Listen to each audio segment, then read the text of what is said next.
Want to get as many DBs as possible whilst playing the Necromancer in Season 16? Then check out this video.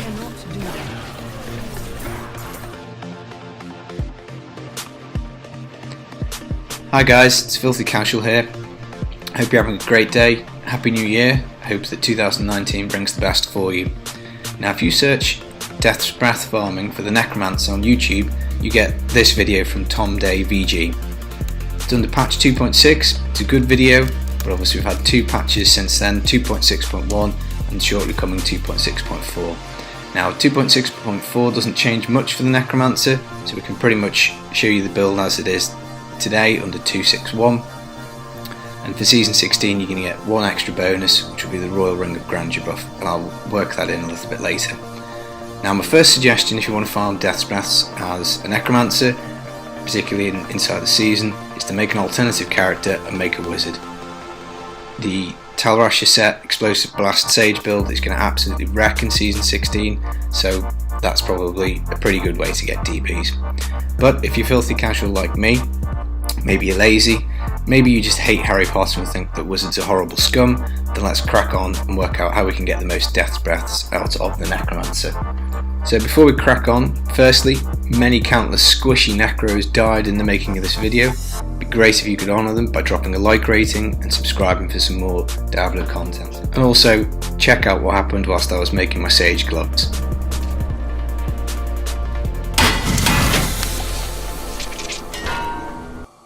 Yeah, that's it, primals. I'm running around the house screaming, my wife and kids are looking at me like I'm mad, but hey, there we are. Now, farming Death's Breaths as a Necromancer is actually more difficult than with any other class in the game. Every other class in the game has sets that have got 7 pieces, meaning that if you take 2 of them off, you can still wear 5, and you can wear 2 pieces of the Sage set, which will drop an extra Death's Breath every time you kill an elite. And when you use the Royal Ring of Grandeur, that will complete your Sage set up to 3 pieces, and your 5 pieces up to a 6-piece set bonus, so you'll be able to have a crazy damage multiplier and get your extra Death's Breath. Now for the Necromancer, you can't actually do that. So Season 16, with all the buffs that we're going to get for 2.6.4, every other class is going to absolutely smash Death's Breath farming pretty quickly and pretty easily. So poor Necro is left a little bit behind, but don't worry, I've got your back, and I'll show you how to get as many as you can while still using the Sage set.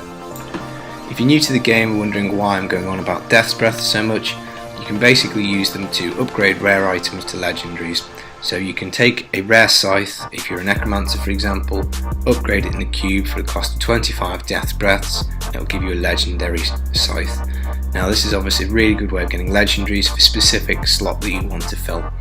They're also very useful for rerolls. Now I think Legacy of Nightmare is going to be quite important under 2.6.4. I don't think there's been much time to discover the builds.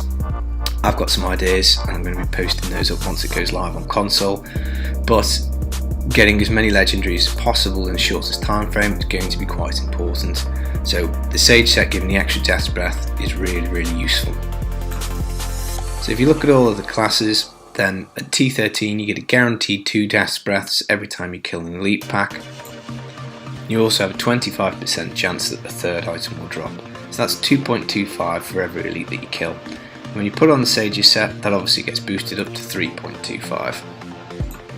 Now on the basis that you're not going to be able to get a 6 set bonus as the Necromancer, you're going to be stuck picking between either a 2 or 4 piece bonus. Now we're only going to need a 2 piece and it's going to be Pestilence.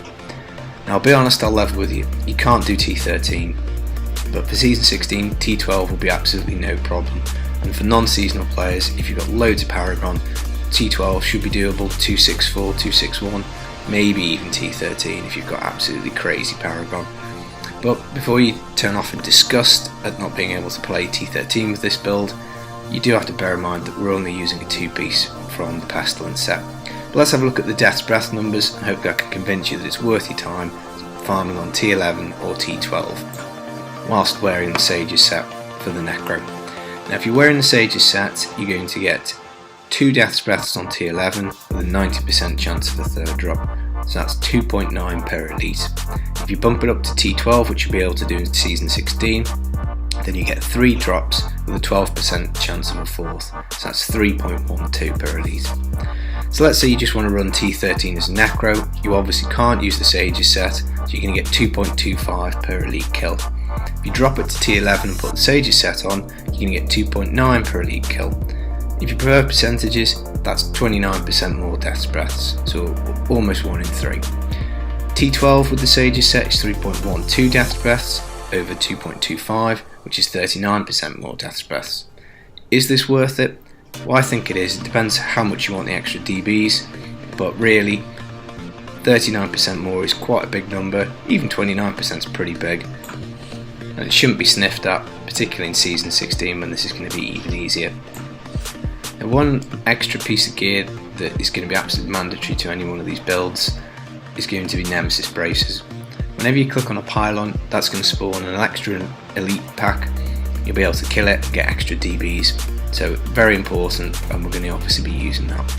And before I show you the build, I'm going to give the credit for this whole video for the build in general to Lord Fluffy.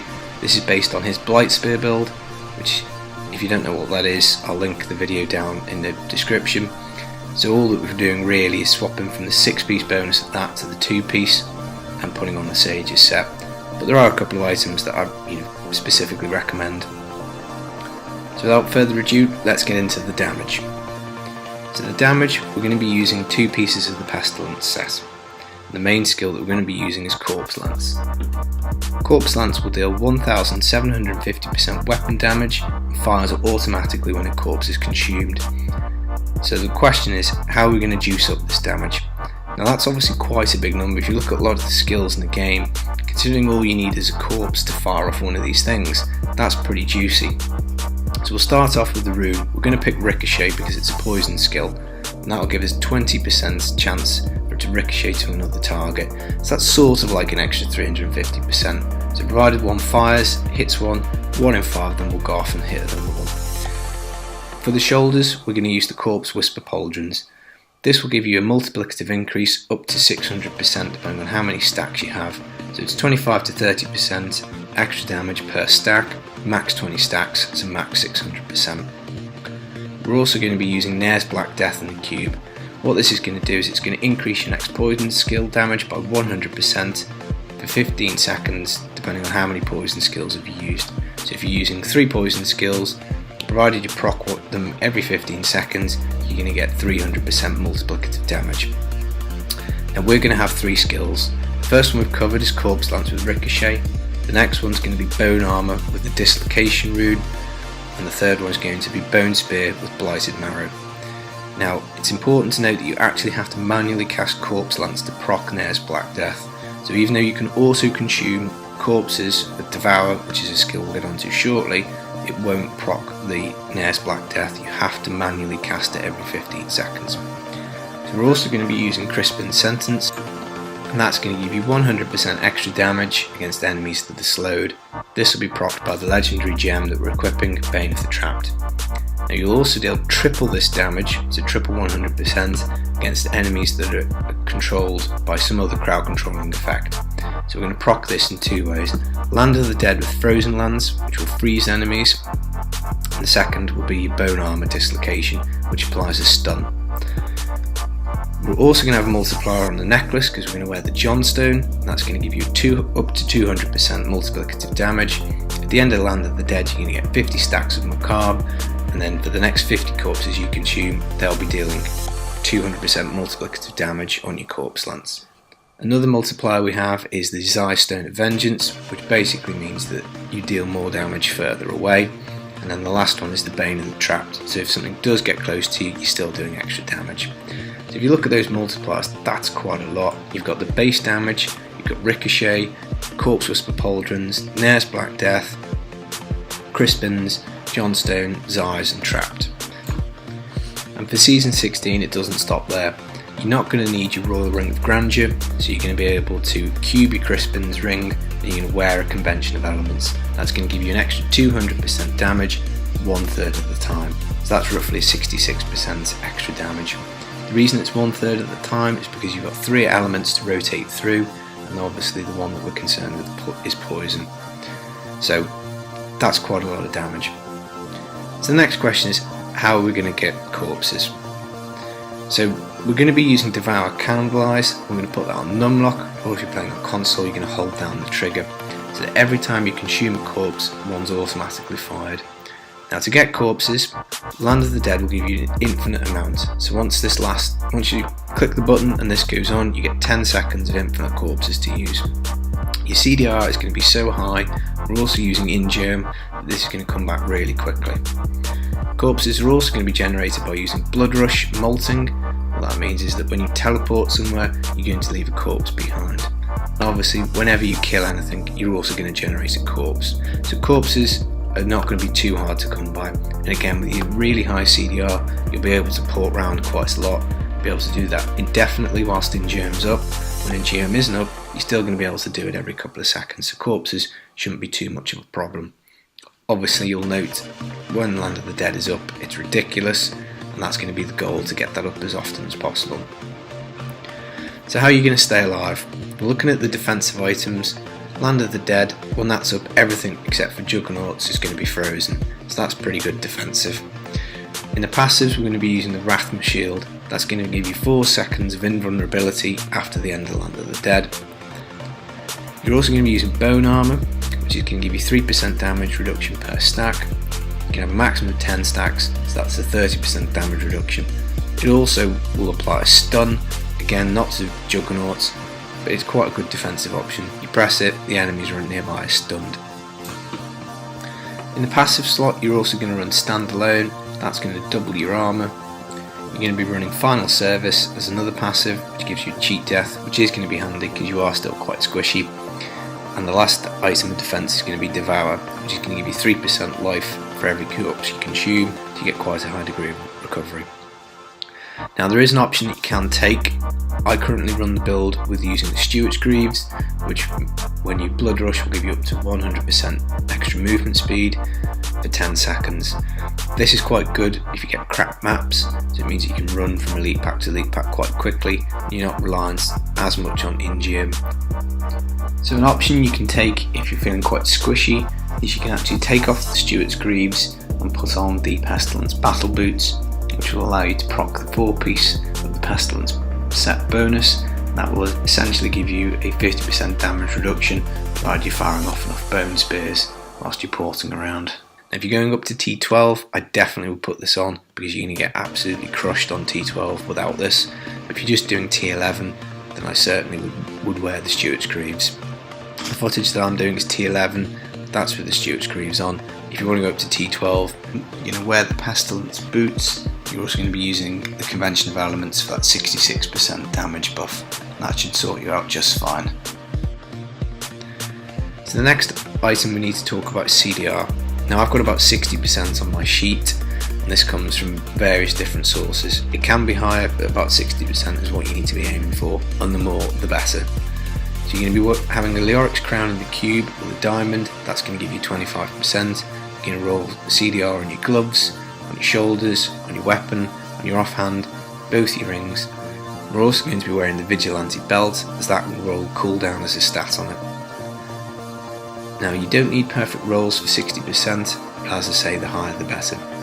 Now for extra cooldown, you can only use the Gogok of Swiftness as a legendary gem, which will give you up to an extra 15% once that's worked its way up to the 15 stacks that you can have. You're going to use Blood is Power, which means that when you lose 100% of your life, you're going to get an extra 20% cooldown. This is really good if you proc that Cheat Death, because it means you've lost all your life, but then it means you're going to get back to the Land of the Dead that 20% quicker. Now we're also going to be using In-Germ, and what that means for Blood is Power is that for every Blood Rush you're going to be losing 5% health. So if you port really quickly 10 times, then that's 50% of your health gone. So this will be proc more often than not, but not always. With both these extra boosts, so Gogok and Blood is Power, your CDR is going to be up towards about 73-74%, and that's huge. There's 30 seconds in between Land of the Dead cycles.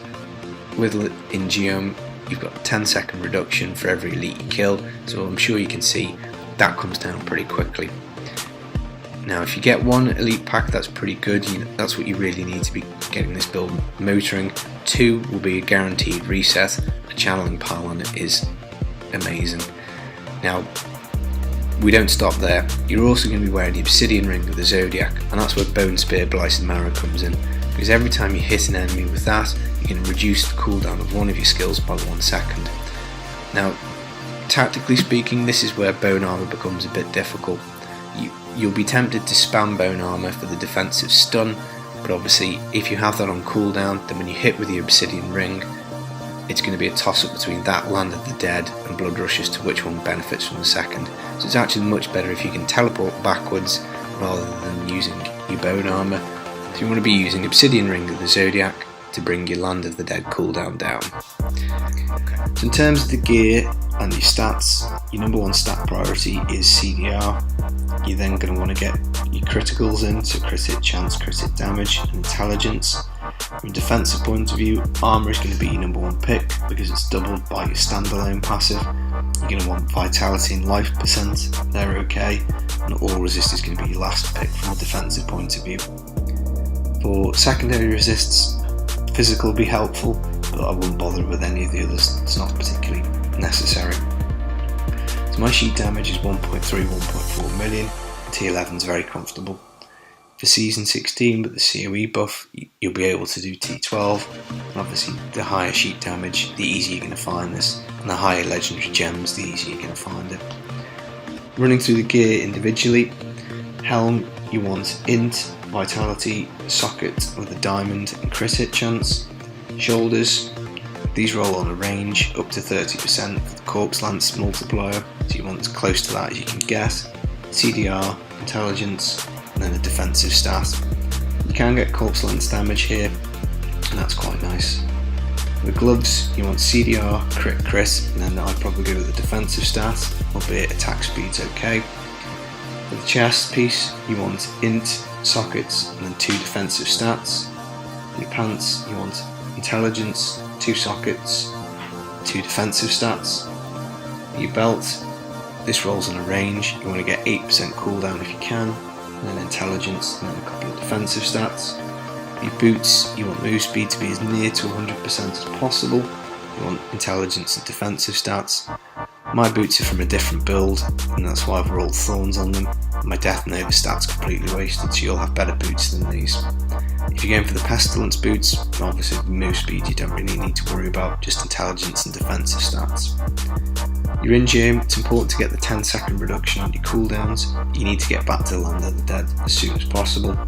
You need CDR, damage, intelligence, and you want to be adding your socket with a gift. For your offhand, any of the phylacteries will do. There's no legendary affix that benefits it, so it's just got to have CDR, crit hit chance, damage, and then maybe defensive stat. You'll note mine's an old one from I think 2.6 because the move speed is quite low, but again, as I say, it doesn't really matter, just as long as it's got cooldown on there. Your Johnstone, you want as close to 200%, which is the maximum roll for the corpse lance damage. Socket, poison percent damage, and then a critical stat.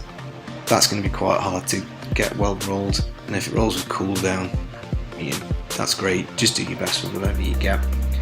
Obsidian Ring of the Zodiac, this will roll automatically with cooldown, so you'll probably end up wearing it, but you're going to end up with attack speed, a socket, and you're going to roll off the resource cost reduction, so again, any kind of damage boosting stat would be great.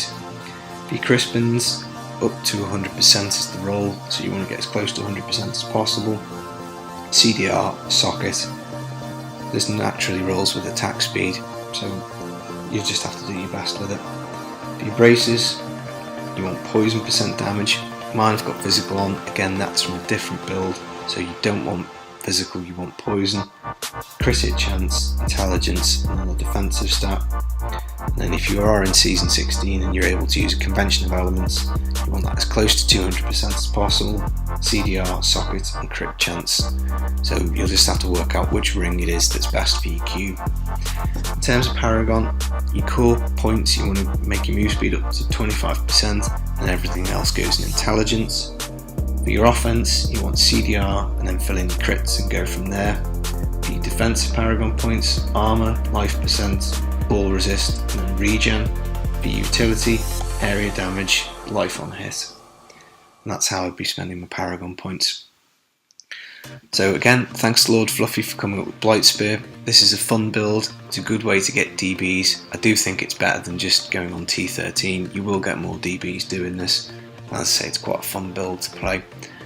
So I hope you like it, I hope you use it in Season 16, and I hope the gods of RNG are kind to you. Now, I'll roll the footage of me doing one of the rifts. If this video has been useful, if you could drop me a like rating, that'd be greatly appreciated. If you want to subscribe for some more Diablo content, I'll have some more videos up soon. I'll catch you in the next one. Peace.